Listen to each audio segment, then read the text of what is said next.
اے نبی صلی اللہ علیہ وسلم، آپ کہیں، یہ بات اعلان کریں، دعویٰ کریں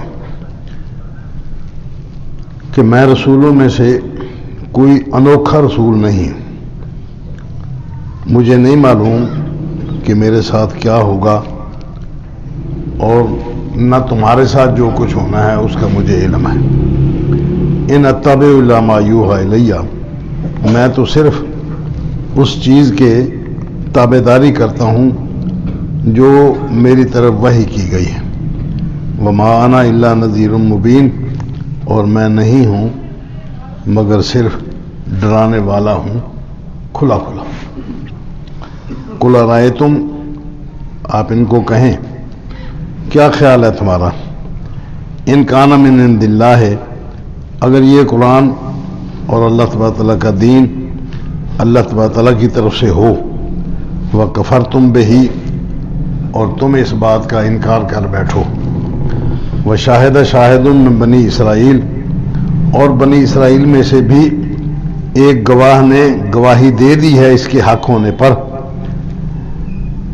فآمن واستکبرتم، وہ اس بات کو مانتا ہے اور تم نے تکبر کر کے اس کو جھوٹا کہہ دیا، نتیجہ کیا نکلے گا؟ ان اللہ لا یہدی القوم الظالمین، اللہ تبارک تعالیٰ ظالم قوم کو ہدایت نہیں دیتا۔ وقال الذین کفروا، اور کافر لوگ کہتے ہیں، للذین آمنوا، ان لوگوں کو جو ایمان لے آئے ہیں، لو کان خیرا ما سبقونا الیہ، اگر یہ بہت اچھی خیر و برکت والی شے ہوتی، نبوت، اللہ تبارک تعالیٰ کی کلام قرآن مجید، اگر یہ بہت خیر و برکت والی شے ہوتی، ما سبقونا الیہ، تو یہ لوگ ہم سے آگے بڑھ کر اس کو قبول کرنے والے نہ ہوتے، اس لیے کہ ساری خیر تو ہمارے پاس ہے، ہم دنیا کے چودھری ہیں۔ وَإِذْ لَمْ يَهْتَدُوا بِهِ، اور اگر یہ اس کو نہ مان سکے، فَسَيَقُولُونَ هَذَا إِفْكٌ قَدِيمٌ، اور اس کا کوئی جواب بھی نہ دے سکے تو پھر یہ الزام لگائیں گے کہ یہ پرانی قصے کہانیاں ہیں جو اس نبی نے آگے ہمارے سامنے دہرا دی ہیں۔ وَمِن قَبْلِهِ کتاب موسیٰ، حالانکہ اس کے آنے سے پہلے موسیٰ علیہ السلام کی کتاب تھی، اماماً و رحمتاً، وہ لوگوں کی امامت کرتی تھی اور رحمت کا ذریعہ تھی۔ وَهَذَا کتاب، اور یہ کتاب مصدق لسانًا عربیًا، یہ تصدیق کرتی ہے اس کے اندر جو کچھ تھا عربی زبان میں، لِيُنذِرَ الَّذِينَ ظَلَمُوا، تاکہ یہ ڈرائے ان لوگوں کو جو اللہ تبارک تعالیٰ کے اس بات کو نہیں مانتے اور اپنے آپ پر ظلم کر رہے ہیں، وَبُشْرَى لِلْمُحْسِنِينَ، اور اللہ تبارک تعالیٰ کی فرمانبرداری کرنے والوں کے لیے خوشخبری ہے۔ بات چل رہی تھی پیچھے کہ میں اس کتاب کو لے کر آیا ہوں اور تمہیں دین سکھانے آیا ہوں، تم طرح طرح کی باتیں کر رہے ہو، میں سابقہ رسولوں میں سے کوئی انوکھا رسول نہیں ہوں، سابقہ انبیاء علیہ السلام بھی اپنے اپنے دور میں اپنی تعلیم میں یہی چیز بیان کر چکے ہیں، میں بھی وہی چیز بیان کر رہا ہوں جو اللہ تبارک تعالیٰ کی طرف سے آئی ہے۔ باقی رہا یہ کہ مجھے آپ رسول نہیں مانتے اور دعوے دار ہو اس بات کے کہ رسول ایک غریب، تنگ دست، سلوک آدمی کو ہونا چاہیے یا نہیں ہونا چاہیے۔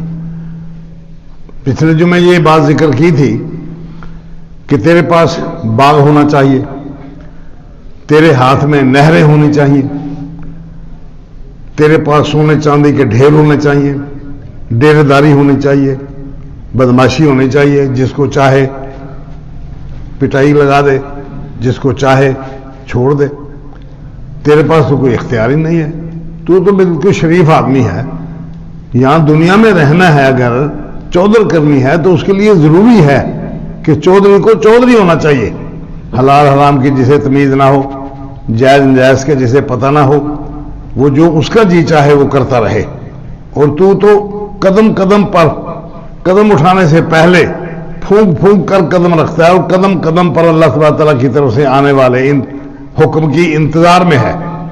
تجھے کس نے رسول بنایا؟ اللہ اکبر۔ اللہ کے رسول صلی اللہ علیہ وسلم نے بہت ساری چیزوں کا الگ الگ طور پر جواب بھی دیا، اور یہاں پھر وہی بات دہرائی جا رہی ہے، مختلف انداز میں قرآن مجید نے اس اعتراض کا جواب دیا ہے، اور ہر اعتراض کے بعد اللہ کے رسول صلی اللہ علیہ وسلم نے اپنی حیثیت لوگوں کے سامنے واضح کی ہے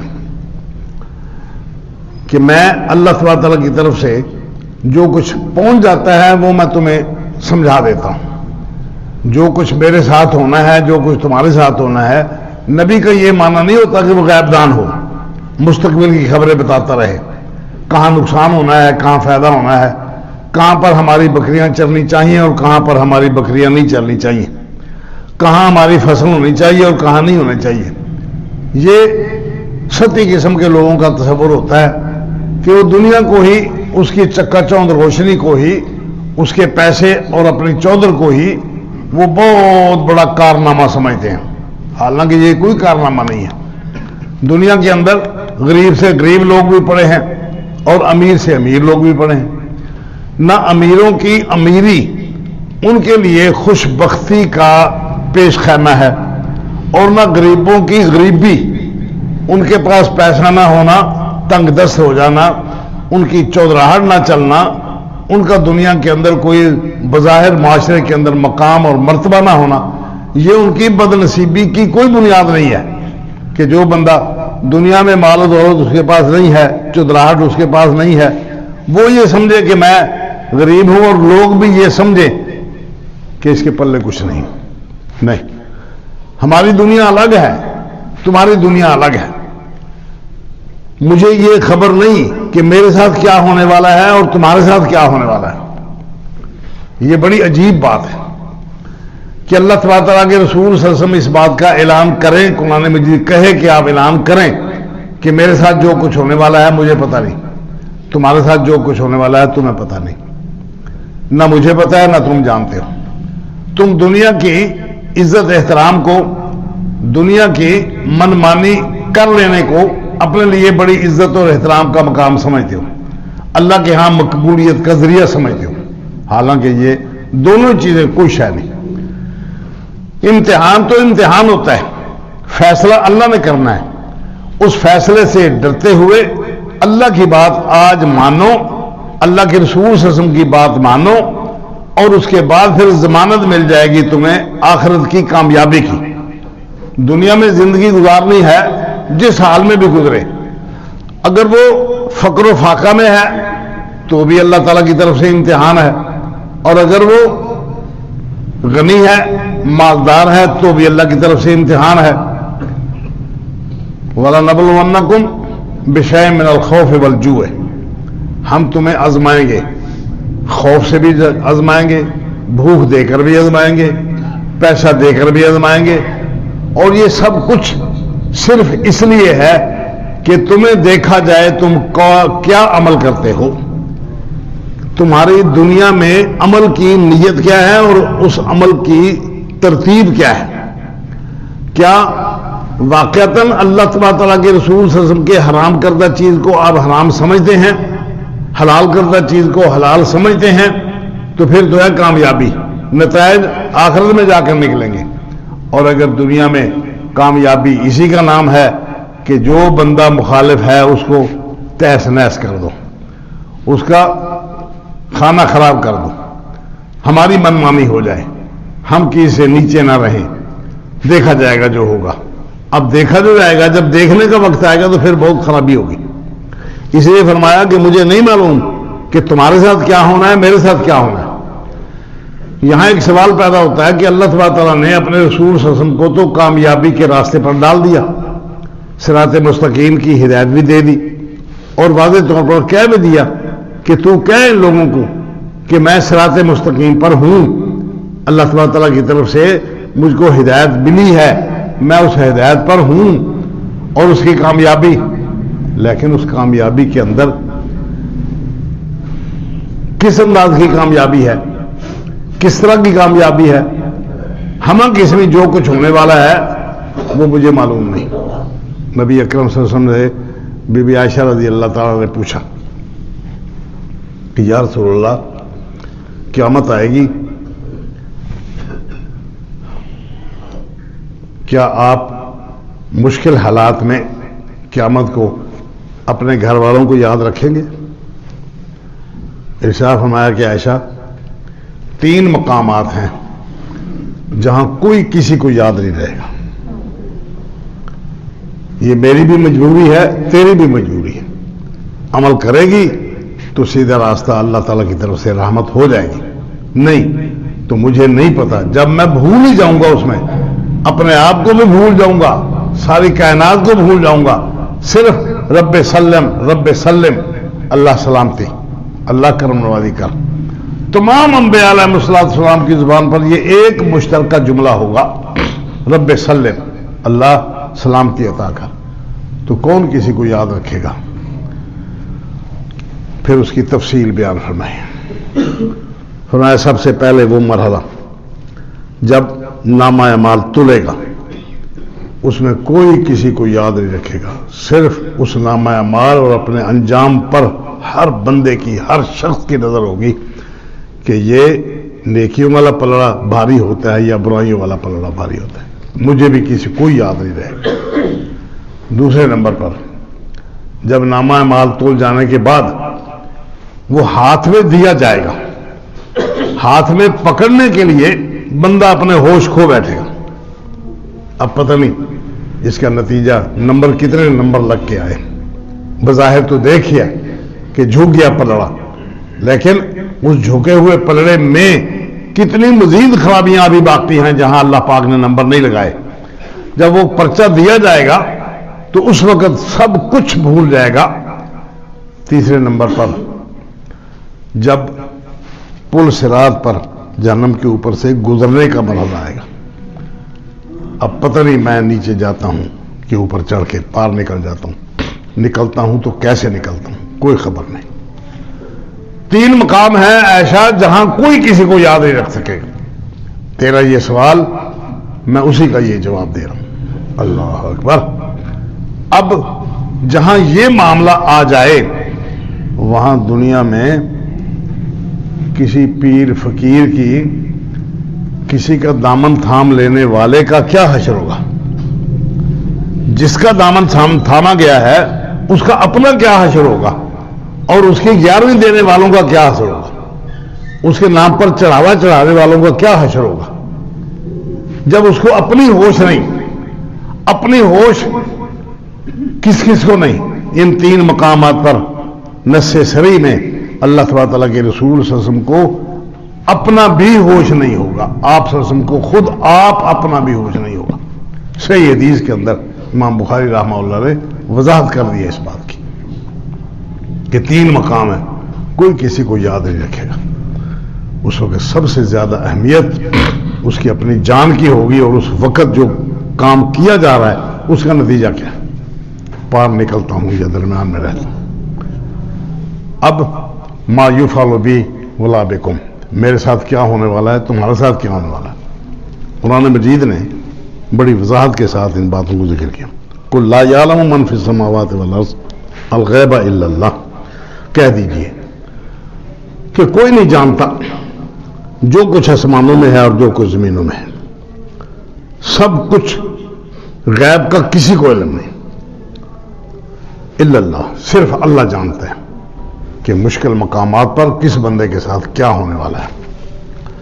وما یشعرون ایان یبعثون، اور لوگوں کو اس بات کا شعور ہی نہیں ہے کہ وہ کب اٹھائے جائیں گے، بس آواز آئے گی اٹھ گئے چل رہی، ایک جھڑکنے کے انداز میں سخت جملہ کہا جائے گا، ہر بندہ اپنی قبروں سے اٹھ کے باہر آ جائے گا۔ جس طرح انگوریاں اگتی ہیں اور باہر نکل آتی ہیں، اس طرح ہر بندہ اپنے اپنے قبر سے وہ باہر نکل آئے گا، کوئی کسی کو ہوش نہیں ہوگا.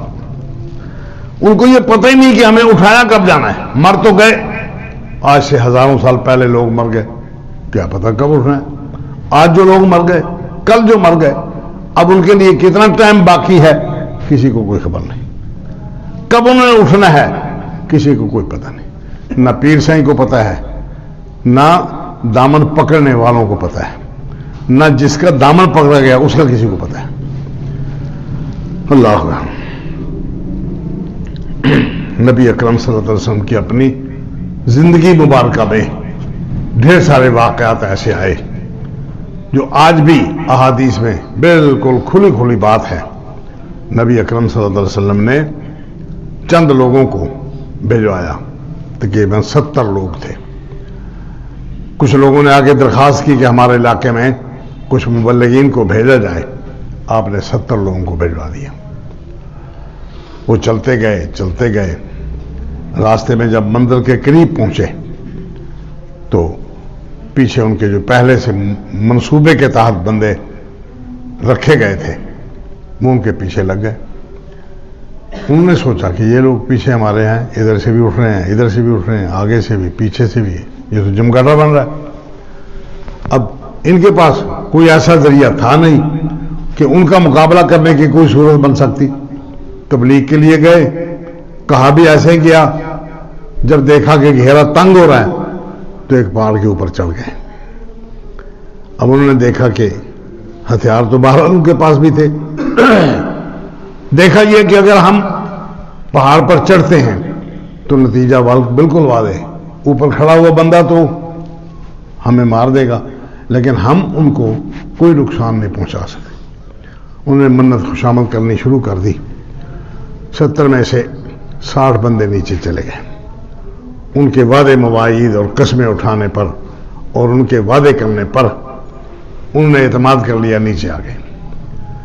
حضرت خبیب رضی اللہ تعالیٰ عنہ اور 9 بندے ان کے ساتھی اور وہ نیچے نہیں گئے کہ ہمیں تم پر کوئی اعتماد نہیں. اب ایک ایک کر کے آہستہ آہستہ بندے چونکہ ادھر زیادہ تھے, سائڈ سے ہو کر, سائڈ سے ادھر سے ادھر سے ہو کر وہ 9 بندے مارے گئے. حضرت خبیب رضی اللہ تعالیٰ عنہ نے ان کی بات نہیں مانی, لیکن جب دیکھا کہ حالات بالکل خراب ہو گئے اور وعدے کر رہے ہیں, قسمیں اٹھا رہے ہیں, نتیجہ یہ نکلا کہ انہوں نے ایک بندے کو پکڑ لیا. حالات بہرحال اسرہ بھی ختم ہو سکتا ہے, حالات خراب بھی ہو سکتے ہیں. پکڑ لیا, لے کر وہ مکہ چلے گئے. حضرت خبیب رضی اللہ تعالیٰ عنہ نے ان میں کے ایک بندے کا باپ قتل کیا تھا جنگ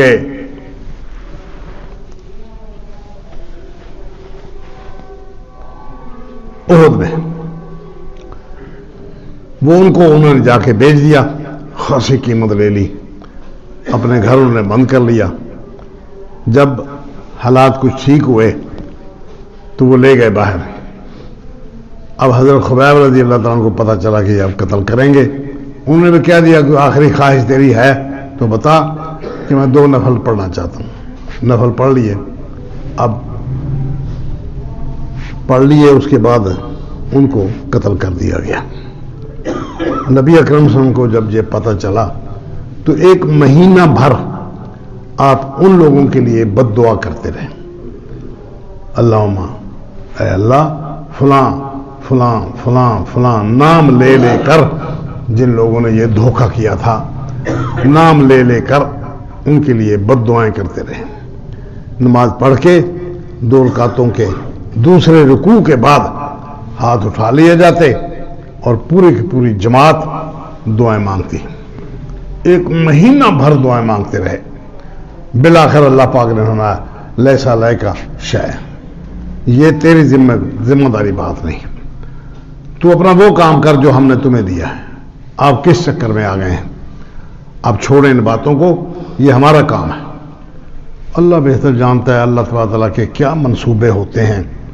بندے کو اعتماد کرنا چاہیے, جو کچھ اللہ تبارک تعالیٰ کی طرف سے آیا ہے وہ حرف آخر ہے, وہی اسی طرح ہوگا.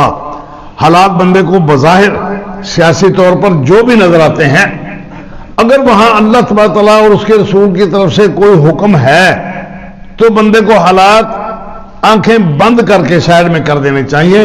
اللہ اور اس کے رسول کے حکم کے مطابق ان لمحات کو اسی طرح گزارنا چاہیے جس طرح اللہ تعالیٰ نے یا اس کے رسول صلی اللہ علیہ وسلم نے فرمایا ہے. بس نتیجہ یہ نکلا کہ نبی اکرم صلی اللہ علیہ وسلم کو منع کر دیا گیا. لیس لک من الامر شیء، آپ کے ذمے اس معاملے میں کوئی شے نہیں.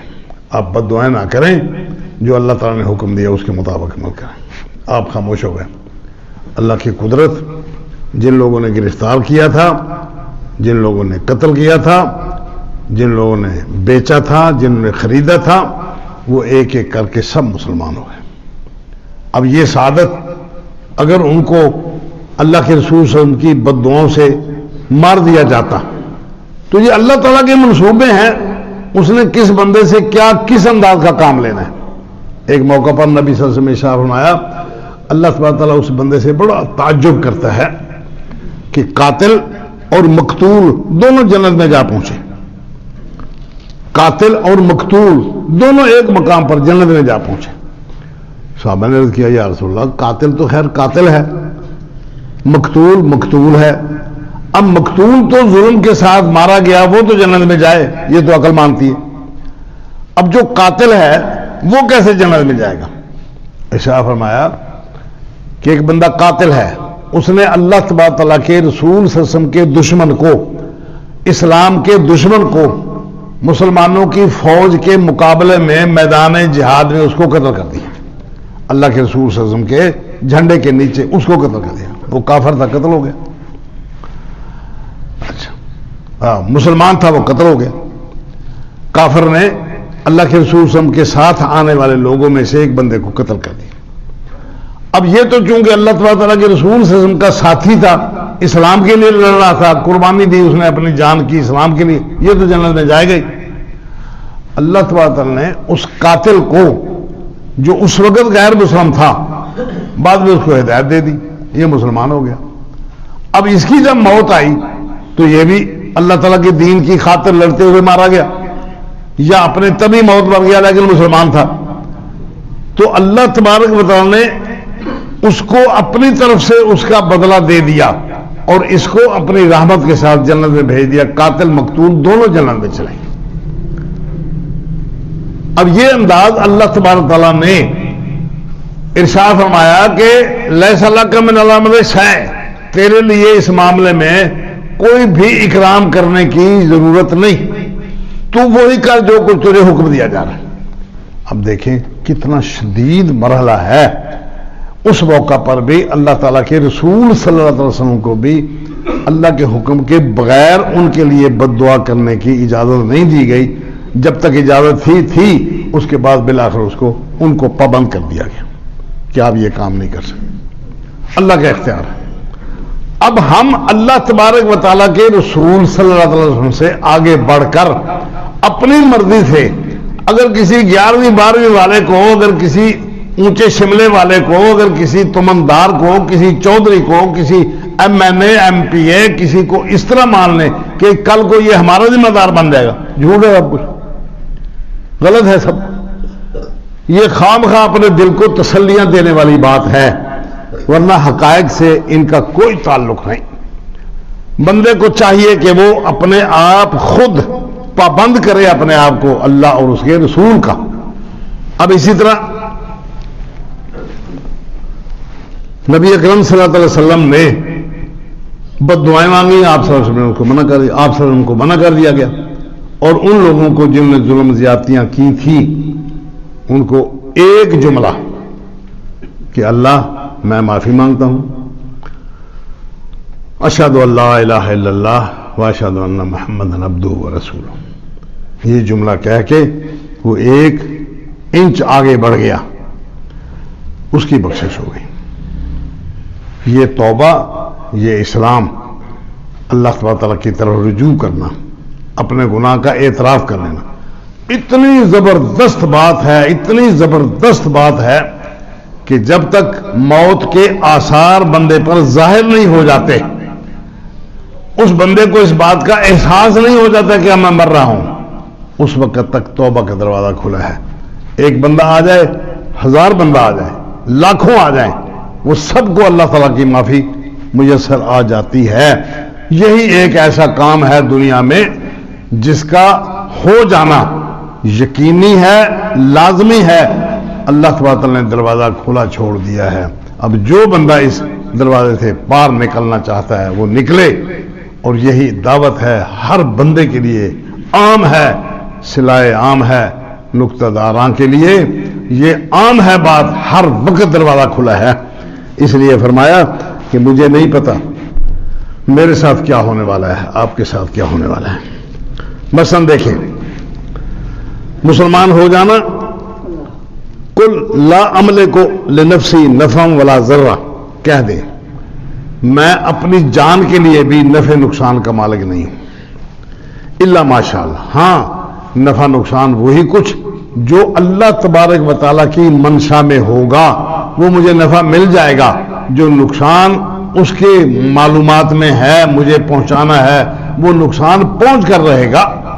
اس کا یہ مطلب نہیں کہ ہاتھ پہ ہاتھ دھر کے بندہ بیٹھا رہے, نہیں, اپنی سی کوشش کر کے وہ اپنے نفع نقصان کو سمجھ کر اس کے مطابق عمل کرنے کی کوشش کرے, لیکن انجام بالآخر اللہ تعالیٰ کے ہاتھ میں ہے.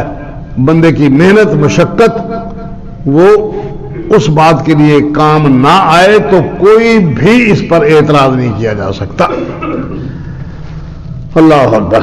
ولو کنت عالم الغیبہ, فرمایا میں اپنے نفع نقصان کا مالک نہیں, اگر میں کہیں غیب جان لیتا ہوتا لستکثرت من الخیر, تو میں بہت ساری خیر ہی اکٹھی کر لیتا. وما مسنی السوء, اور مجھ کو کانٹا بھی نہ چبھتا, کوئی دکھ, کوئی تکلیف, کوئی پریشانی مجھے نہ آتی. اللہ اکبر.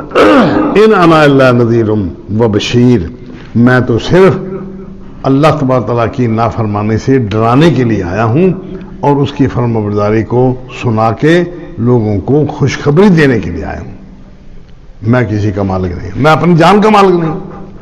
اب سوچیں اللہ تبارک تعالیٰ نے اپنے رسول صلی اللہ علیہ وسلم کی حیثیت اپنی زبان میں, اپنے قرآن میں, اپنے الفاظ میں کیا بیان کی ہے. کتنے بے وقوف اور پاگل ہیں وہ لوگ جو اللہ تبارک و تعالیٰ کے گناہگار بندوں کو اللہ تبارک و تعالیٰ پر حاکم سمجھتے ہیں کہ جی ہم نے ان کی 11ویں شریف دی ہے. وہ جاتے ہوئے فرشتے تھے, وہ تھیلا ہی چھین لیتے ہیں جس کے اندر روحیں تھیں. 12 سال کے مرے ہوئے لوگ وہ دوبارہ اسے زندہ کرا دیے اور اللہ تبارک تعالیٰ کچھ بھی نہ کر سکا. کیوں کہ وہ 11ویں شریف دیا کرتا تھا, اور جو 11ویں نہیں دیتا تھا وہ تو مارے گئے. وہ اللہ کی مخلوق نہیں ہے, وہ اللہ کی مخلوق نہیں ہے. ان کا نقصان دنیا میں بھی ہوا اور ان کا نقصان آخرت میں بھی ہو جائے, کیسے ممکن ہے.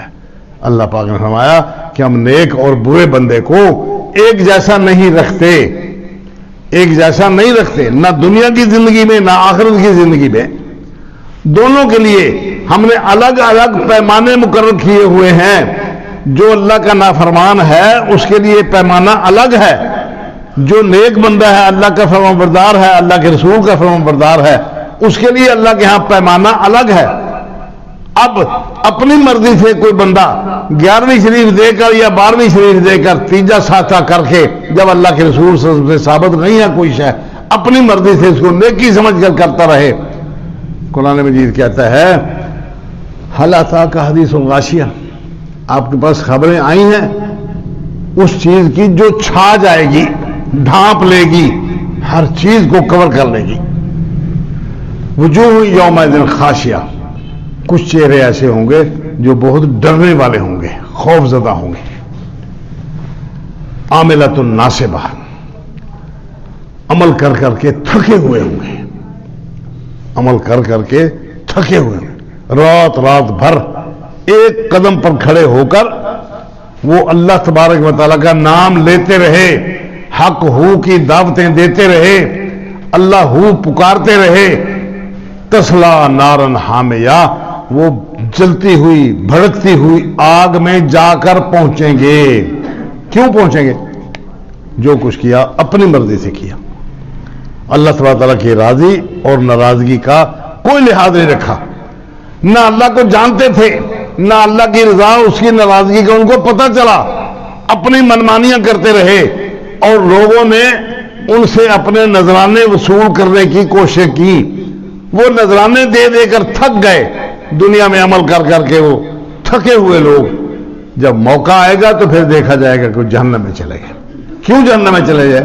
کہ وہ طریقہ کار نہیں اپنایا جو اللہ تعالیٰ کے رسول صلی اللہ علیہ وسلم نے بتایا تھا، جس ذریعے سے اس کو بچنا تھا وہ طریقہ کار نہیں اپنایا. اس لیے فرمایا اللہ اکبر ان انا الا نذیر و بشیر لقوم یؤمنون. میں تو صرف ڈرانے والا ہوں اور خوشخبریاں دینے والا ہوں اس قوم کو جو مانے گی بات. جو قوم، جو بندہ، جو خاندان، جو قبیلہ، جو شہر، جو ملک میری بات کو مانے گا اس کی ضمانت دیتا ہوں.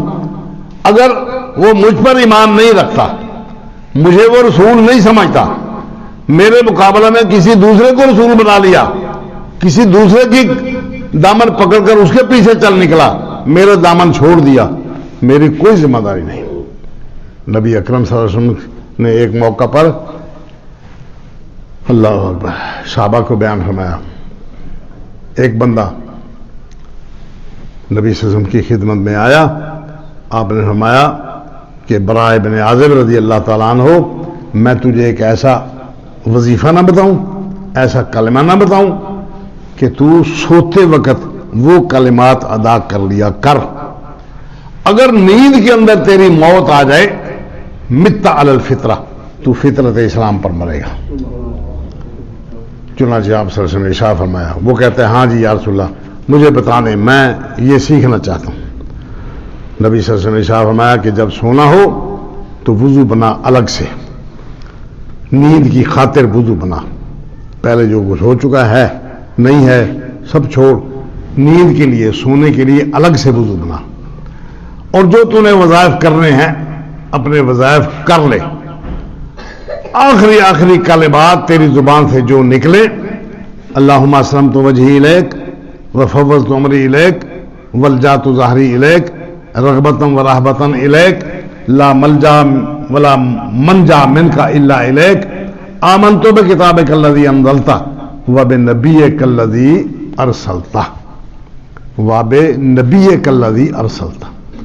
اللہ میں نے اپنا سب کچھ تیرے حوالے کر دیا، میں تیرے سامنے چت لیٹ گیا ہوں، میرے پاس اب کوئی بھی طاقت باقی نہیں بچی.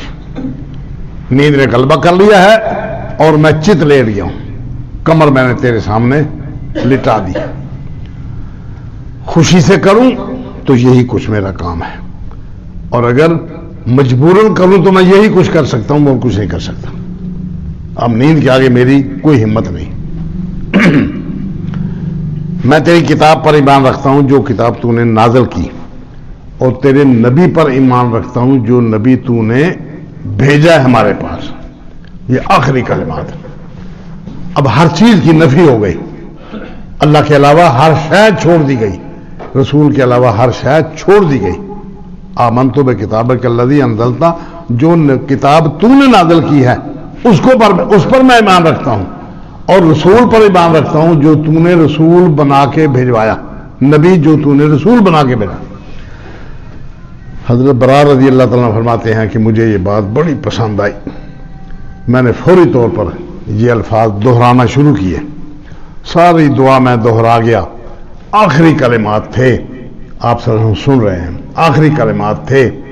نبی صلی اللہ علیہ وسلم نے ارشاد فرمایا تھا آمن تو میں ایمان لے آیا ہوں بے کتابک الذی انزلت، تیری اس کتاب پر جو تو نے نازل کی ہے، واب نبیک الذی ارسلت، اور تیرے نبی پر ایمان لے آیا ہوں جو تو نے رسول بنا کے بھجوایا. میں یہ دہراتے سارے کلمات صحیح دہرا لیے. آخری کلمہ اللہ کے رسول نے فرمایا تھا واب نبیک الذی ارسلت، میرے منہ سے نکل گیا یا مجھے یاد میں بھول گئی بات، میں نے کہہ دیا واب رسولک الذی ارسلت، نبی کے بجائے رسول کہہ دیا. اب نبی اکرم صلی اللہ علیہ وسلم نبی بھی ہیں رسول بھی ہیں. نبی کہتے ہیں اس کو جو اللہ تبارک تعالیٰ کا پیغام تو پہنچائے لیکن کتاب براہ راست اس پر نازل نہیں ہو. کتاب کسی اور پر نازل ہوئی، جس طرح حضرت موسیٰ علیہ السلام تھے، ان پر کتاب نازل ہوئی، وہ رسول تھے. اور حضرت ہارون جو ان کے چھوٹے بھائی تھے وہ نبی تھے، ان پر کتاب نازل نہیں ہوئی، ان کو ہم نبی بھی مانتے ہیں، لیکن رسول اور نبی حضرت موسیٰ علیہ السلام کو مانتے ہیں. وہ حضرت موسیٰ علیہ السلام پر اتری ہوئی کتاب تورات، اس کا وہ پرچار کرتے تھے، اس کا واعظ کرتے تھے، وہ لوگوں کو سمجھاتے تھے، لوگوں کو پڑھاتے تھے. وہ نبی تھے، اللہ نے ان کو اتھارٹی دی تھی وضاحت کرنے کی. انہوں نے کیا کہا؟ واب رسول کالذی ارسلنا، تیرے رسول پر ایمان لے آیا ہوں جو تو نے رسول بنا کر بھیجوایا ہے. نبی اکرم صلی اللہ علیہ وسلم نے جب یہ الفاظ سنے تو فرمایا برا لا، یہ لفظ نہیں ہے.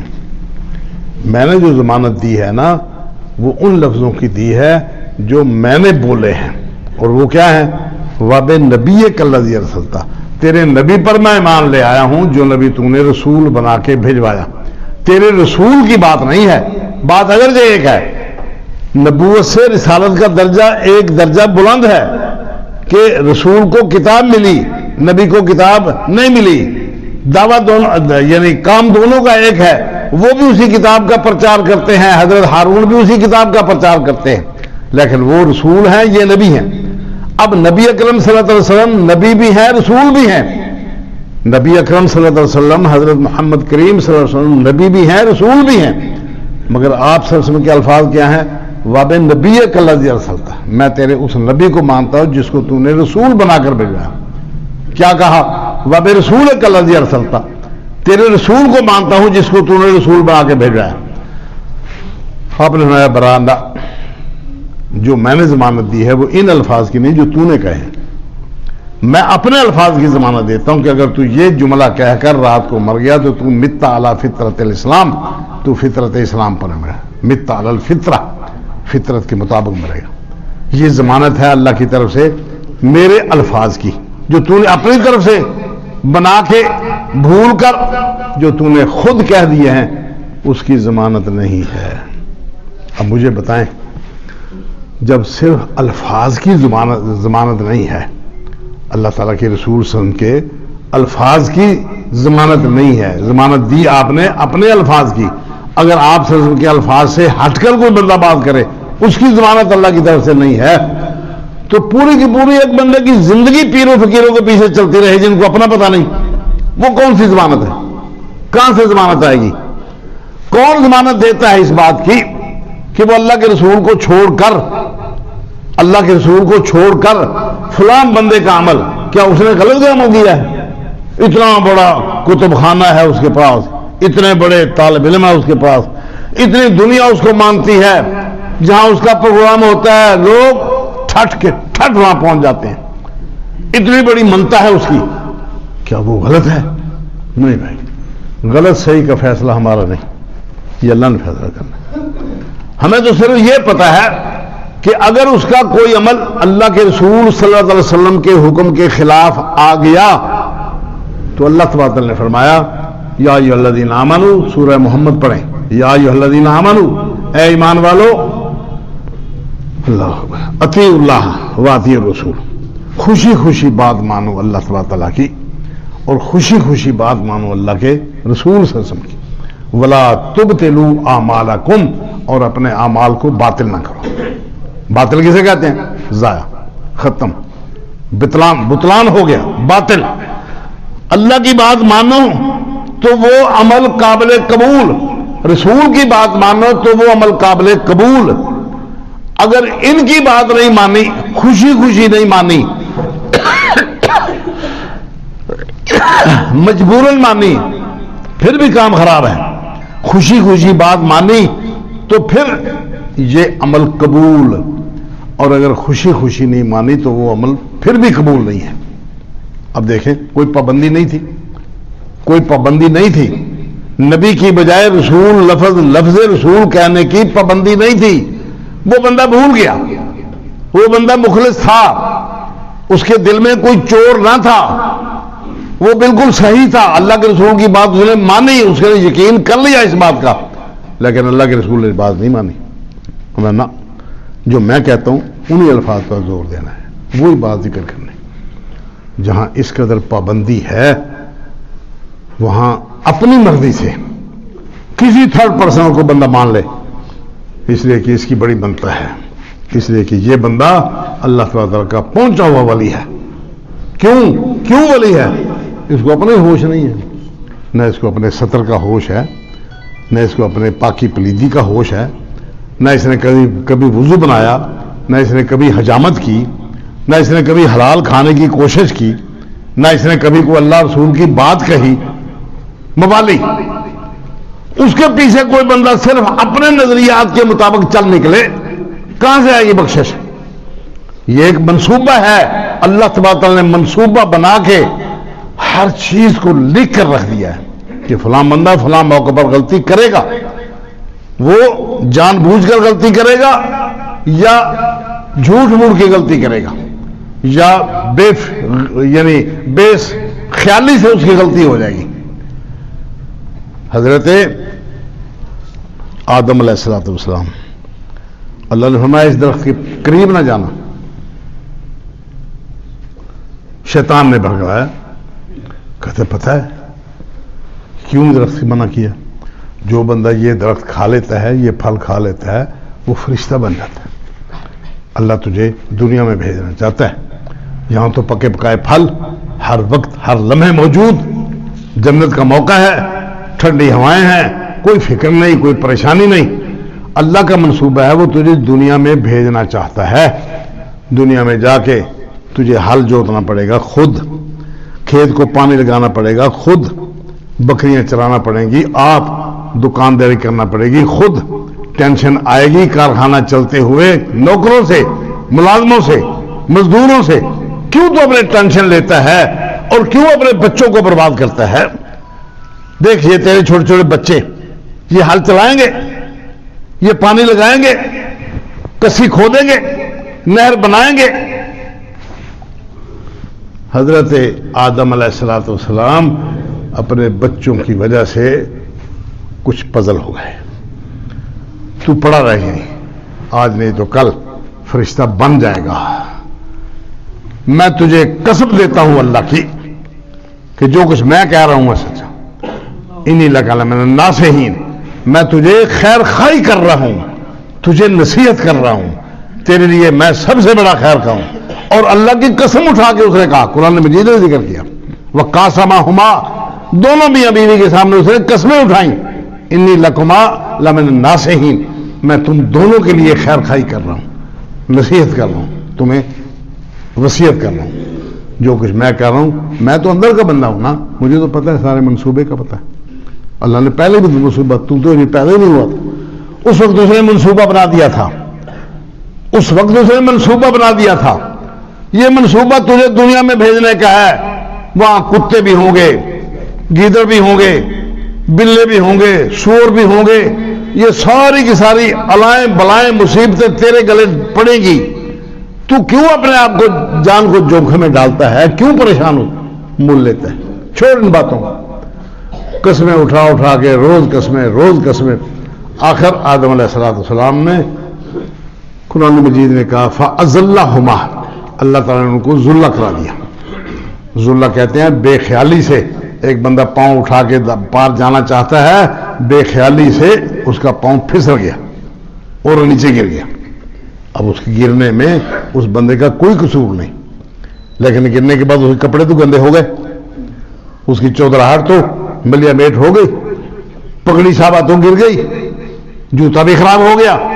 اب اس انجام کا کون ذمہ دار ہے؟ بھول۔ اللہ پاک نے فرمایا نکل جاؤ یہاں سے، میں نے تجھے کہا تھا کہ نہ جانا اس کے پاس، تو نے نہیں مانی بات، چلو جاؤ اب نکلو یہاں سے، تجھے رکھا تھا عزت کے ساتھ، تجھے عزت راس نہیں آئی، چل۔ اب یہ حشر ہو رہا ہے۔ آج پھر وہاں پھر ارشاد فرمایا فَإِمَّا يَأْتِيَنَّكُم مِّنِّي هُدًى، میری طرف سے تمہارے پاس ہدایتیں آئیں گی، من تبع ہدایا، جو میری ہدایت کے پیچھے چلے گا، لا خوف علیہم ولا هم يحزنون، نہ ان کو کوئی خوف ہوگا نہ وہ غم کھائیں گے، مستقبل میں پکڑے جانے کا کوئی خوف نہیں ہوگا، اس لیے کہ جو کچھ دن گزارا اس نے اللہ اس کے رسول کی فرمانبرداری کے مطابق گزارا. اب پیر فقیر بزرگ داتا ان داتا کون ذمہ دار ہے؟ کس کی ضمانت دیتا ہے کوئی بندہ؟ وہ جب وہ اپنی آپ ضمانت نہیں دے سکتے تو ہمیں کون پکڑ کے پار نکالے گا؟ عقل کی بات ہے. برادری نہیں آئے گی، وہ آپ کو چھوڑ کر زندگی میں ہی واپس چلے جائیں گے. مرنے کے بعد وہ نہلا کے دہلا کے خوشبو عطر وغیرہ لگا کے چارپائی پر اٹھا کے چل رہی جاؤ جی اپنے گھر جاؤ. اب اس نے بھی حکم دیا کہ میت کو جلدی یہاں سے نکال دو، گھر اس کو سنبھال کے نہ رکھو. کون آتا ہے، کتنی دیر میں آئے گا، اتنی دیر انتظار کرو. راتیں گزر جاتی ہیں. نبی صلی اللہ علیہ وسلم نے شاہ فرمایا کہ خود پریشان نہ ہو، میت کو پریشان نہ کرو.